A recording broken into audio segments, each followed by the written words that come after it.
후반전 TV 최병걸입니다. 우리 주위를 이렇게 돌아보면 갈등을 겪는 경우를 참 많이 발견할 수가 있습니다. 가까이에서는 이 가족 내에도 갈등이 있습니다. 부부 간의 갈등이 있고 부모 자녀 간의 갈등이 있습니다. 또 조금 이렇게 넓혀보면 이웃 사이에도 갈등이 있습니다. 자그마한 일로 인해서 서로가 아주 이렇게 적대적인 관계로 이렇게 살아가는 분들이 있습니다. 이렇게 사회적으로도 또 살펴보면 이 갈등이 있습니다. 특별히 이번 미국에서는 흑인 한 분이 백인 경찰의 과잉 진압으로 인해서 인종 간의 갈등, 더 나아가서 계층 간의 갈등이 아주 심각하게 나타나고 있습니다. 우리 한인들은 92년도에 LA 폭동을 경험한 그런 악몽이 우리에게 있습니다.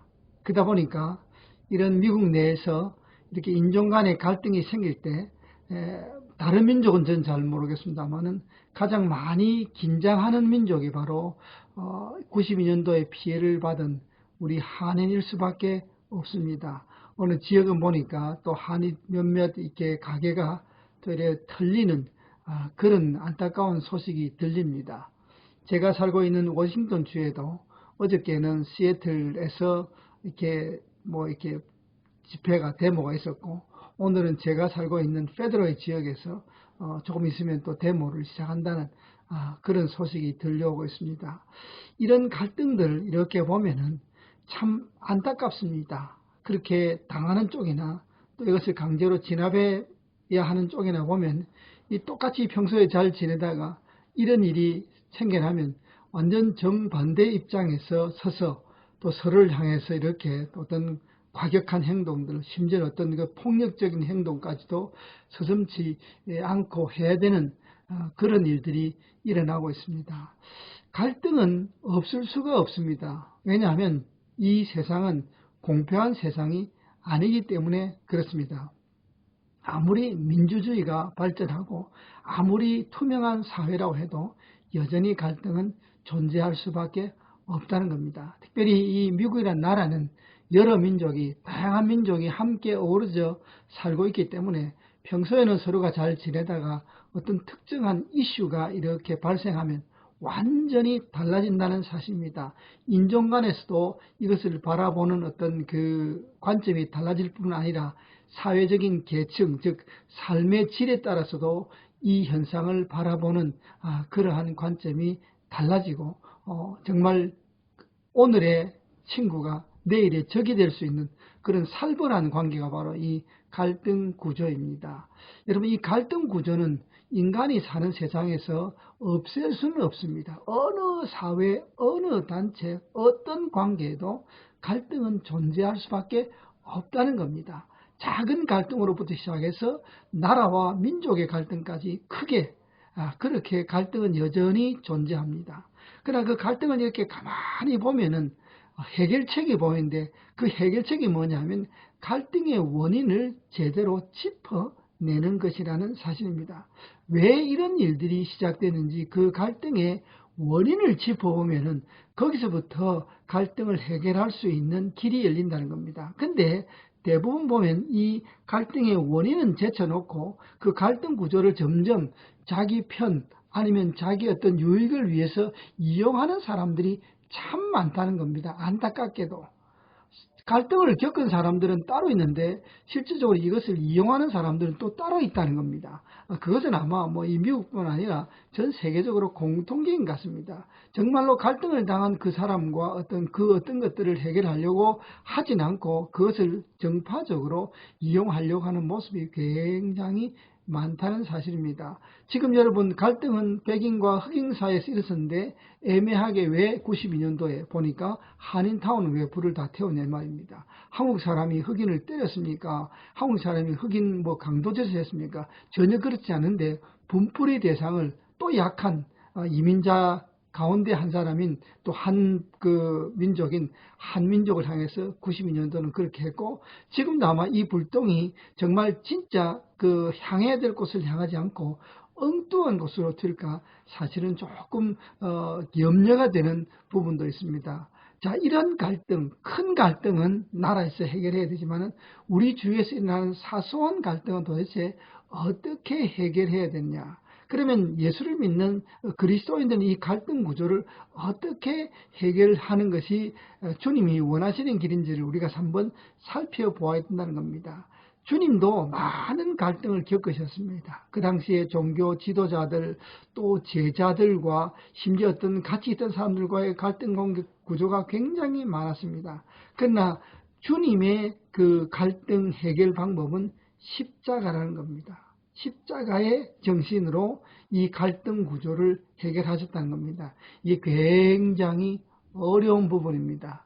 내가 양보하고 내가 배려한다는 겁니다. 이것을 뒤집어서 말하면 상대편의 입장에서 생각해 주는 것이 갈등을 해결하는 가장 근본적인 해결책이라는 겁니다. 현장에서 간음을 하다가 잡힌 여인이 사람들에 의해서 이렇게 예수님 앞에 이렇게 왔습니다. 사람들은 이렇게 그 현장에서 간음하다 잡힌 여인을 예수님 앞에 데려와가지고 이 여인을 돌로 치려고 전부 돌을 다 들고 있었습니다. 엄청난 갈등입니다, 여러분. 한 사람은 죽임을 당할 위기에 있고 다른 사람들은 죽이려고 모였습니다. 주님 어떻게 해결하시겠습니까? 라고 할 때 주님께서 그렇게 말씀하셨습니다. 아무 말씀도 먼저는 말씀도 하지 않고 땅에다 무엇을 쓰고는 이렇게 말씀하셨죠. 너희 중에 죄 없는 자가 먼저 이 여자에게 돌을 던지라 라고 하자 어른부터 시작해서 어린아이까지 전부 다 그 현장에서 물러가고 말았습니다. 방금 전까지만 해도 돌을 치고 죽이려고 하는 그런 기세등등했던 사람들, 정말 완전히 죽음이, 그러니까 삶과 죽음이라는 그 갈등 구조에서 많은 사람들이 돌을 스스로 놓고 갔다는 겁니다. 그러면서 주님께서 말씀하셨죠.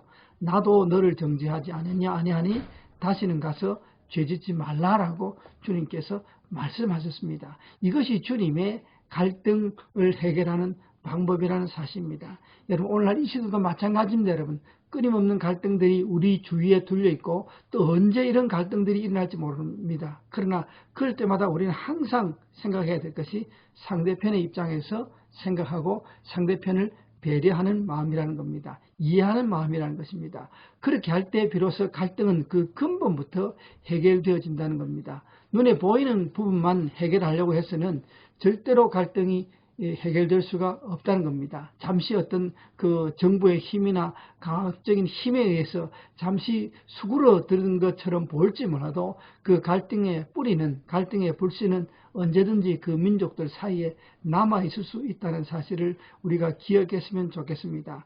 지금 나라마다 여러 가지 어려움과 특별히 갈등을 겪고 있습니다. 특별히 안타까운 것은 이 계층 간의 갈등이 굉장히 많습니다. 이 코로나 사태로 인해서 여전히 부유한 자와 이 코로나 사태로 인해서 정말 목숨이 경각에 달린 이러한 그 계층 간의 갈등들이 미국뿐만 아니라 이 선교지의 선교사님들의 이렇게 소식을 들어보면 그런 일들이 엄청나게 많이 발생하고 있습니다. 이런 갈등 구조를 어떻게 해결해야 되느냐 하는 것이 각 나라마다, 각 민족마다, 각 사회마다 주어진 큰 숙제입니다. 그럴 때 우리가 생각해야 될 것은 항상 약자의 편에서 생각해야 된다는 사실입니다. 약한 자, 주님이 보셨듯이 저 낮은 곳을 향해서 우리의 시선이 가지 않는 한 우리 사회의 갈등은 결코 완전하게 해결되어지지 않는다는 사실입니다. 그들의 필요와 그들의 어떤 상황을 이해하고 조금이라도 더 많이 가지고 조금이라도 더 편안하게 있는 사람들이 더 약한 사람을 바라보고 또 도와주고 배려하고 위해주는 마음이 있어야 이 갈등이 근본적으로 해결되어질 수 있는 길이 열릴 수 있다는 사실입니다. 여러분, 이 미국을 위해서 기도해 주시기 바랍니다. 코로나 사태가 진정도 안 될 뿐만 아니라 또 이로 인해서 사람들이 가지고 있는 그 스트레스라 그럴까요? 그것들이 엉뚱한 방향으로 나올 위험이 있다는 사실입니다. 어떻게 번질지 모르는 그런 어려움이 있습니다. 여러분 기도해 주시고 또 여러분 주위에서도 갈등의 요소들을 미리미리 방지하고 미리미리 해결해 나가는 지혜로운 우리 모두가 또 여러분 되시기를 간절히 바랍니다.